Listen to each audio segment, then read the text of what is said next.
Hi friends, Miki here. It's Monday again, and it's time for another singing tip of the week. So today is part 3 of my video mini-series on how to cover a song. And today we're going to be talking all about breathing. So I want to break this video up into 2 parts. In the first half, I'm going to address how do you breathe properly for singing? What is breath support? What is diaphragmatic breathing? All of these very common questions that perhaps you might have, and all the terms that are thrown about by singing teachers that unless you've really had formal instruction, you might not know what they mean. And the reason that I want to address these is I've kind of been floating around on other singing channel comment boards, and I've seen these questions asked again and again, and it doesn't seem like there's a video out there that really definitively addresses these things. So that's part 1. In part 2, we're going to apply what we learn about breathing to covering a song. So that's what we're going to do today. I hope that you're excited. If you are, please give this video a thumbs up and comment in the comments below and say hello. Here we go. So what exactly is breathing for singing? Breathing is broken up into 2 phases. There's the inhalation phase and the exhalation phase. And when we begin a breath, when we start to inhale, we breathe in either through our nose or our mouth. I get asked a lot whether it's better to breathe in through your nose or your mouth when you sing. And the truth is, it really doesn't matter all that much. I've heard a lot of teachers get really passionate about one or the other. I personally don't really think that it matters. Your nose has a couple of little benefits. There's the cilia inside it that are the little hairs, and those are kind of like a vacuum filter. So if you're breathing in a lot of dirty air and there's a lot of particulates and things, a percentage of those will get trapped in the hairs and they won't make it to your lungs. So that's great. Another reason to breathe through your nose is that if it's really cold outside, the tract from your nose to your lungs is a little bit longer than from your mouth to your lungs. So you get a little bit of an added temperature conditioning effect. The air gets warmed before the frigid air kind of hits your lungs and gives you a shock. Other than this, there's not really that much of an advantage. For people that have a deviated septum, like I do, you might have trouble breathing through your nose and getting a lot of air. So for me, I'm not able to get any oxygen through my left nostril, and it's just a lot easier for me to breathe through my mouth when I'm going through life and when I'm singing as well. When you're breathing in a song, you want to be able to get a lot of air into your lungs quickly and not make a lot of noise. So you don't want to be going, and you don't want to be going,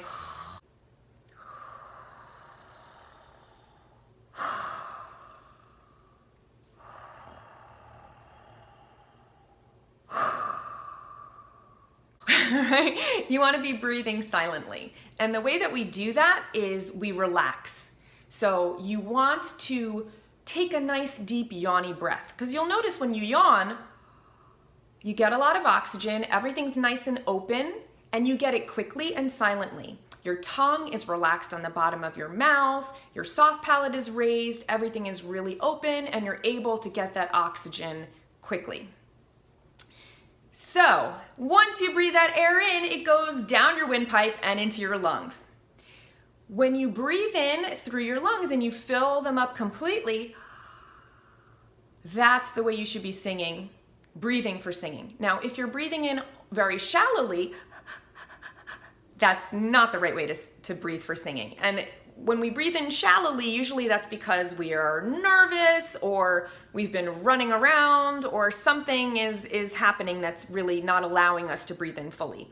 And you can usually tell when you're breathing in shallowly because you might get lightheaded, you're not getting enough oxygen, you won't have enough air to sing properly, and your shoulders tend to give you a visual cue by sneaking up. So if you're breathing in and you think you're breathing in deeply, but you're seeing this, you're not breathing in properly. When you breathe in properly, all of this should be neutral and relaxed, and you should actually feel your stomach expand. So if you take your hand and you put it on your low belly below your navel, and you breathe in nice and deeply, you should feel your belly kind of naturally expand. You're also going to get some expansion in your side body, so your ribs are going to expand outwards, and your back body is going to expand a little bit. Now, I don't find it that helpful to think about your side and back body expanding or breathing into those areas because the amount that they're going to expand is pretty minimal compared to the amount that your belly is going to expand. But I have heard people use terminology like taking a 360-degree breath or breathing into imagining a life preserver around their middle. So if that's helpful to you to think about expanding in all directions, then you should totally think about it that way. But I like to just think about breathing into my belly. And I don't mean just moving my belly muscularly, because you can hold your breath and push your belly in and out and do belly dancing, right? But that's not affecting your breathing, right? You want to allow your belly to expand naturally by breathing in a relaxed way. When we breathe for singing, we want to have a balance between being relaxed enough that we're not all tensed up and we can't breathe in fully, right? But we also want to be engaged enough that we're not just a puddle of jello. If you don't have any support, you're not engaging your ab muscles and sitting up nice and straight and having good posture and keeping your feet on the floor and feeling grounded. This is what we mean by breath support, supporting your breath. If we're just collapsed, we don't have that support, and the air is just gonna leak out and we're not gonna be able to get any power. Okay? So when we're breathing in fully for singing, we're expanding our lungs, we're allowing our belly to expand, and then we're engaging enough, almost like if you're leaning back and you feel those muscles engaged, like you're going down for a sit-up. That's the kind of engagement we're talking about when we talk about breath support. So now we've talked about inhalation. Let's talk about the other half of breathing, which is exhalation. So some images that I find really helpful is to think about, number one, a balloon. So when you fill a balloon up with air, or with water for that matter, and you cut the bottom of the balloon off, what happens to the air or the water? It just goes and comes out in 1 second, right? But if you take a little pin and you poke the balloon and you kind of squeeze it, the air is going to escape, but at a very, very slow rate. You're going to get a lot of resistance, and it might even make that little kind of whistle sound as you're forcing that air out, because there's so much resistance, right? So when we're singing, we want to be thinking about singing through that tiny little hole, okay? We don't want the air to just come right out. Another way to think about it is as if you're exhaling through a straw. So if you like those bubble teas where you have the like little jelly licorice or whatever floating around in the tea, you have to have a really thick straw in order to allow that bubble to come up, right? So you don't want to be singing out through that bubble straw. If you're singing out through a bubble straw, the air is just going to come out way too fast. You want to try to sing through a tiny little coffee stirrer. So then you're just releasing a very slow and steady, small amount of air, and you're going to have enough air to make it through long phrases and to really extend notes. One misconception that people have when they're starting out singing is they think that if you push a lot of air, you're going to get more power and you're going to be able to project and really belt notes. And this is the opposite of what is true. And this totally blew my mind when I found out about it, because I also assumed that you needed a lot of air to push the sound out. But if you see your vocal cords, you have two vocal cords, and when they're separated, a lot of air is coming through. So when you breathe, the air is coming through the center and you're not getting any tone. When you sing or you talk, your vocal cords are adducting or coming together. And when you get a nice clear sound, like when you belt and you really cut through, you're bringing your cords together. You're really zipping them up. And you're getting that very connected, clear sound. When you're not connecting them so much and there's more air coming through, you get a more breathy sound. So my vocal cords are still coming together, but there's more space and they're not touching as much. So that can be a very beautiful effect. We can have, a very breathy tone sprinkled throughout when we're singing pop songs. Britney Spears is a great example of somebody who has a very beautiful, breathy tone. But for the most part, when you're singing, you're going to want to have that more clear, zipped up sound. And you can think about bringing the cords together as kind of walking in a wind tunnel. So if there's a lot of air coming at you, it's so much harder to walk, right? You have to really lean in and give a lot of force. So if there's a lot of air blowing through your vocal cords have a really hard time zipping up. And there's a lot of friction and resistance, which can actually make your vocal cords swell and cause all sorts of problems, because you're really pushing and trying to muscularly bring them together. Whereas if you're using a small amount of air, like you're breathing out through that little coffee stirrer, it's much easier to bring those cords together. So hopefully that was helpful. Another misconception that I want to address really quickly is that a lot of singing instructors will talk about your diaphragm and diaphragmatic breathing.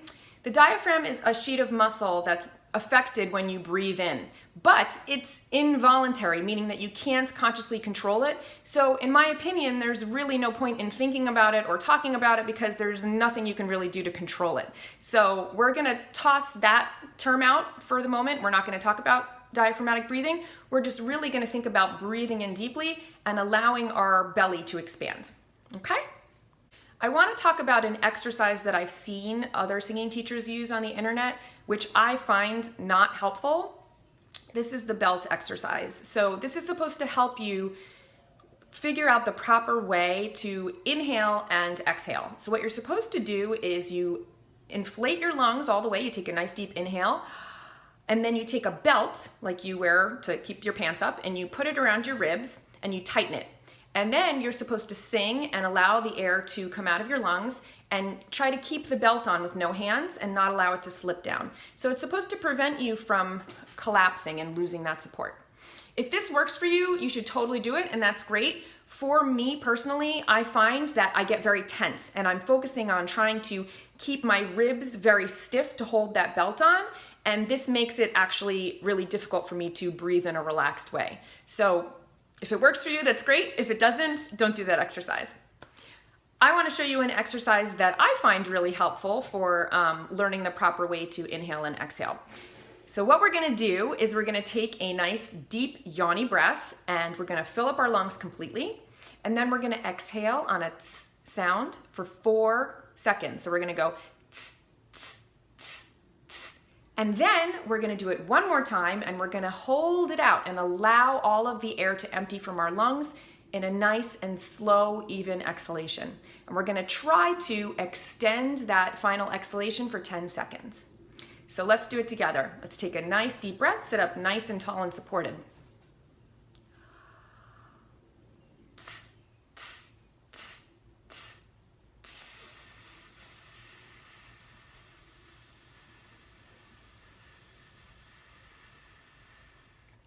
Great. So hopefully that wasn't too difficult. Now we're gonna extend that exhalation until 20 seconds. So this is gonna be a little bit more difficult, but just remember, try to imagine that you're breathing out through that tiny little coffee stirrer. So not a lot of air is escaping. Let's take a nice deep breath together.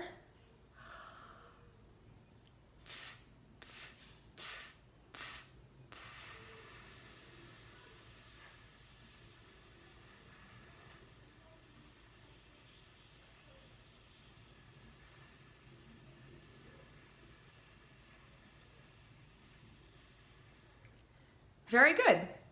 How is that? Perhaps a little bit more difficult? So what this exercise does is it really shows you how to modulate your exhalation so that you're not allowing that air to just leak out really quickly. And you can challenge yourself by bumping up the amount of time that you extend that exhalation for to 30 seconds, to 40 seconds, 45 seconds. See how far you can get with it, and that'll really help you to learn how to exhale properly for singing. So now that we've explained breathing for singing in general, we're gonna apply what we've learned in the context of covering a song. So last week, I memorized the lyrics to the audition song from the movie La La Land. And what I want you to do is I want you to print out the lyrics to the song that you've chosen and get a pencil. And we're gonna go through and we're gonna sing it, and we're gonna mark in the lyrics wherever we naturally take a breath. I'm just gonna put a check mark. 2 rules before we start this process. Generally speaking, you're going to want to breathe where there's a natural break in the phrasing. So just like when you're speaking naturally, you have to take breaths, right? You don't have this one long run-on sentence or you would run out of air. You're gonna take a breath in a natural spot as if you were speaking the lyrics. So I wouldn't say, hello, my name is Michal Towber and I'm a singing expert and I like to make videos on YouTube and tutorials for singing, and I really want to help you learn how to find your voice, and I'm going to give you a different video every Monday, and I'm super excited and I hope that you'll tune in and subscribe below and please hit the like button, and now I'm running out of air and I feel like I'm going to die. Right? You wouldn't do that. That would be silly. And you don't even think about when you take a breath when you're speaking because it just happens naturally. So you want to think about singing the same way. It's essentially just speaking but with a melody. So you're gonna wanna take a breath where you would naturally when you were speaking. And that's usually gonna be at the end of a phrase or at the end of a sentence, right? So in this, it's gonna be leapt without looking and tumbled into the Seine. The water was freezing. So you can see I'm breathing after each line. It's not always gonna be true, but it's a good rule of thumb. The second rule is, please, I beg of you, do not breathe in the middle of a word, okay? It sounds really, really terrible. So just like you wouldn't say, oh, say, can you see? You just wouldn't do that because it sounds weird. Please don't do that in whatever song you are singing in. And of course, there's always exceptions to the rules. There are spots where it might be appropriate to sing, to breathe in the middle of a word, but it's very, very rare. Okay, so let's go through the song. Leapt without looking and tumbled into the Seine. The water was freezing. She spent a month sneezing, but said she would do it again. Here's to the ones who dream, foolish as they may seem. Here's to the hearts that ache.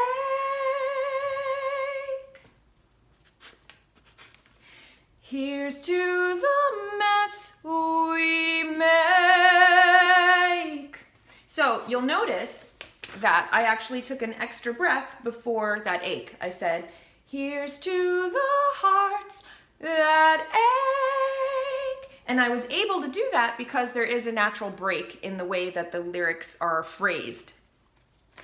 So generally speaking, this is how you're gonna do it. You're gonna mark your breathing spots in the lyrics, and then you're going to memorize exactly where you're breathing, and you're gonna sing it that way every single time. There are exceptions to this. For example, if you are singing jazz and you're doing a lot of scatting, or if you're somebody that likes to change up the melody from performance to performance, then you're gonna breathe in different spots. But for the most part, if you're just starting out singing and you wanna give a really good performance, it's very useful to plot out exactly what you're gonna do. You're probably gonna be singing the melody in exactly the same way every time and phrasing the words in the exact same way every time. So it's useful to breathe in the same spot every time. So what happens if you don't have a convenient spot to take a breath in the lyrics? This can happen. Some examples for why this would be, why would somebody write a song where there's no place to breathe? Number one, they have an incredible lung capacity and they can just sing longer than you, right? Number two, it's somebody that like raps very quickly or has a song that has a lot of words in it, and so it's very, very difficult to fit in that quick little inhalation, excuse me. Number three, technology, right? So when you hear a song on a record, there are these little tricks that recording engineers and producers use to make it sound as if the person is perhaps not taking a breath. And they might be singing a phrase that sounds like it goes on forever with no breaks in two sections. They might sing the first half on one track and then take a half an hour break and then come back and sing the second half on another track, and then the producer moves it around in the computer and attaches it, and it sounds like this seamless performance. So this can be very difficult when you're listening to something that's very produced and it sounds like there's no place to take a natural breath, and then you're trying to reproduce that live. So here are my tips for dealing with that situation. Number one, if the song has ever been performed live, find a live version of it on YouTube. If the person is able to sing it live, they're gonna have to have taken a breath somewhere, and you're gonna be able to watch them and figure out how they're negotiating breathing. However, some people perform with backing tracks, and so they might have a melody line that they don't take a breath in. So what do you do then? You can drop a word. A lot of times at the beginning of a sentence or a phrase in a song, you'll have the word and, or but, or to, or the, these little tiny extraneous words that you can actually just leave out and start the phrase one word later. And that'll give you an opportunity to take a little breath. Another rule is that you don't have to take a full breath if you're just kind of singing a short phrase afterwards. And so you can take a very quick little breath and fit it in, as opposed to really taking your time to take a long, deep breath. Another technique that you can utilize is to play around with the timing of phrases. So you can use something called back phrasing, which means that you're a little bit lazy with your delivery, and that'll create a little bit of space before the line comes in and allow you to kind of sneak in a breath. So instead of being very robotic and on the beat, here's to the ones who dream, I might be a little bit more lazy. So here's to the ones who dream, foolish as they may seem. So obviously you're not going to do it that exaggeratedly because that sounds weird and stilted, but I'm just trying to show you that you can play around with the timing of things so that you can then have a spot to potentially sneak in a breath. The last thing that I will say on this topic is remember, you're actually using very little air to sing. You're only allowing a tiny, tiny little bit of air to escape. So if you're breathing properly, you're really gonna surprise yourself at how long the phrases are that you're gonna be able to sing and how long you're gonna be able to sustain notes without being some kind of athlete. You don't have to be an Olympic swimmer and have an incredible lung capacity to be able to sing these long passages. I know because I'm not an athlete and I don't have an incredible lung capacity and I'm able to sing basically anything out there. So those are some tips. I hope this was helpful for you. If it was, please give me a thumbs up. If this was not helpful and you hated it, go ahead and give me a thumbs down. I would like your feedback either way. Any questions that you might have, please leave in the comments. And please stay tuned. Next week on Monday is going to be part 4 of this series. So I hope to see you then. Until then, happy singing!